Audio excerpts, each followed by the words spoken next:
Վաղարշապատի օրինակով դաշնակցությունը ամաչում էր իր սեփական անունից, ես դաշնակցության դաշնակների տեղը լինեի, չգիտեմ, ես այդ քաղաքական ուժի ներկայացուցիչ սովորական անդամ լինեի, ես ամոթից կմեռնեի, որ մենք մեր անունից նույնիսկ, իրենք իրենց անունից նույնիսկ ամաչում են, նույնիսկ իրենց անունը այնքան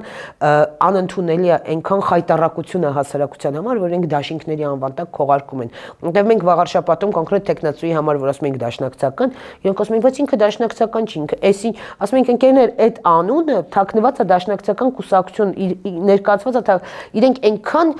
գիտեն, որ իրենք այլևս քաղաքական դաշտում չկան եւ իրենց անունը ամոթ է քաղաքական դաշտում, հասարակության համար հայհոյանքի է հավասարվում արդեն, հա, քաղաքական հայհոյանքի, որ իրենք իրենց անունից ամաչում են, իրենք իրենց անունից վախենում են եւ պահկված աններով։ Մենք պետք է կարողանանք քաղաքական այլ ուժերը պետք է կարողանան հասարակությանը հարցնել, թե ով է, ով ինչի համար է, ով ում հանձնարարությամբ է։ Բոլորը իհարկե մի աշխարհակաղակական տիրոջ կողմից են այստեղ ուղղորդված եւ այդ աշխարհակաղակական տիրոջն են սպասարկում, այդ աշխարհը հիմա իրենք իրար մեջ են կռվում, թե այդ աշխարհակաղակական տիրոջ